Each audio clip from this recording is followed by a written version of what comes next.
हनुमत तेरे भक्त जन सुलग रहे चहूँ ओर, कर दो ऐसा अब जतन मिटे विपद घनघोर। पवन तनय संकट हरन अब सुन लो अरदास, निज भुजबल की लाज रख करूं विनती मैं दास। तेरी कृपा से प्रभु बन जाते सब काज, ध्यान तोड़ अब तो सुनो जन जन की आवाज़। पथ कोई दिखता नहीं चित्कारों का शोर, लेटे मृत्यु सैया पर दिखे भीषम चहूँ ओर। महावीर फिर एक बार संजीवनी दो लाए, विष व्याधि इह रावण को फिर से दियो जलाए। हे कपीस अब कोप हरो त्यागो पत्थर देह, भक्तों का अनुनय सुनो बरसाओ अब नेह। ब्रह्मा विष्णु महेश को हारी लगा गुहार, लहू लुहान आतप हृदय आई शरण तिहार। रुद्र एकादश शिव प्रिय हो राम हृदय के हार, त्रिभुवन स्वामी को मना पहुँचा विनय हमार। कर जोरी विनती करूं तोड़ो अपना ध्यान, कहीं ऐसा न हो जाए बचे न तन कोई प्राण। नमस्कार, भक्ति कथा और कहानी में आपका स्वागत है। पार्वती जी ने शंकर जी से कहा, भगवान अपने इस भक्त को कैलाश आने से रोक दीजिए, वरना किसी दिन मैं इसे अग्नि में भस्म कर दूंगी। अभी यह जब भी आता है मैं बहुत असहज हो जाती हूँ। यह बात मुझे बिल्कुल भी पसंद नहीं है। आप इसे समझा दीजिए यह कैलाश में प्रवेश न करे। शिवजी जानते थे कि पार्वती सिर्फ उनके वरदान की मर्यादा रखने के लिए रावण को कुछ नहीं कहती है। वह चुपचाप उठकर बाहर आकर देखते हैं रावण नंदी को परेशान कर रहा है।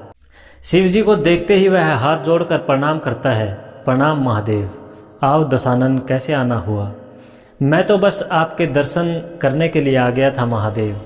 आखिर महादेव ने उसे समझाना शुरू किया, देखो रावण, तुम्हारा यहाँ आना पार्वती को बिल्कुल भी पसंद नहीं है, इसलिए तुम यहाँ मत आया करो। महादेव, यह आप क्या कह रहे हैं?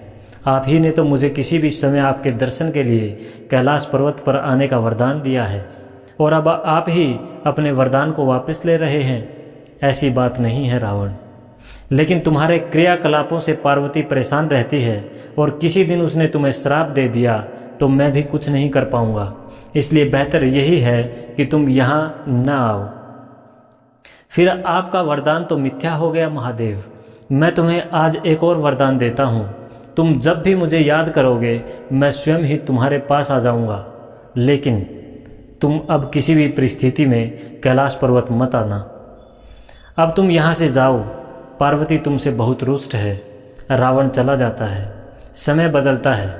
हनुमान जी रावण की स्वर्ण नगरी लंका को जलाकर राख करके चले जाते हैं, और रावण उनका कुछ नहीं कर सकता है। वह सोचते सोचते परेशान हो जाता है कि आखिर उस हनुमान में इतनी शक्ति आई कहाँ से। परेशान होकर वह महल में ही स्थित शिव मंदिर में जाकर शिवजी की प्रार्थना प्रारंभ कर देता है। उसकी प्रार्थना से शिव प्रसन्न होकर प्रकट होते हैं। रावण अभिभूत होकर उनके चरणों में गिर पड़ता है। कहो दशानन, कैसे हो? शिवजी पूछते हैं। आप अंतर्यामी हैं महादेव, सब कुछ जानते हैं प्रभु। एक अकेले बंदर ने मेरी लंका को और मेरे दर्प को भी जलाकर राख कर दिया। मैं जानना चाहता हूँ कि यह बंदर जिसका नाम हनुमान है आखिर कौन है? और प्रभु, उसकी पूंछ तो और भी ज़्यादा शक्तिशाली थी। किस तरह सहजता से मेरी लंका को जला दिया? मुझे बताइए कि यह हनुमान कौन है? शिव जी मुस्कुराते हुए रावण की बात सुनते रहते हैं और फिर बताते हैं कि रावण, यह हनुमान और कोई नहीं, मेरा ही रुद्र अवतार है। विष्णु ने जब यह निश्चय किया कि वे पृथ्वी पर अवतार लेंगे और माता लक्ष्मी भी साथ ही अवतरित होंगी, तो मेरी इच्छा हुई कि मैं भी उनकी लीलाओं का साक्षी बनूं।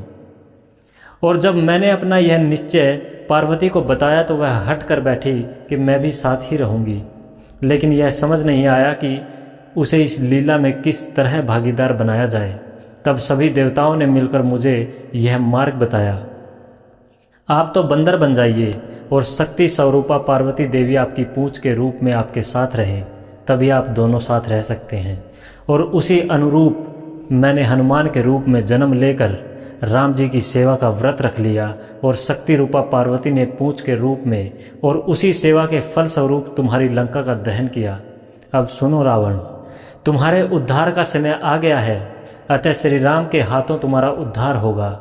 मेरा परामर्श है कि तुम युद्ध के लिए सबसे अंत में प्रस्तुत होना, जिससे कि तुम्हारा समस्त राक्षस परिवार भगवान श्री राम के हाथों से मोक्ष को प्राप्त करे और तुम सभी का उद्धार हो जाए। रावण को सारी परिस्थिति का ज्ञान होता है और उस अनुरूप वह युद्ध की तैयारी करता है और अपने पूरे परिवार को राम जी के समक्ष युद्ध के लिए पहले भेजता है और सबसे अंत में स्वयं मोक्ष को प्राप्त होता है।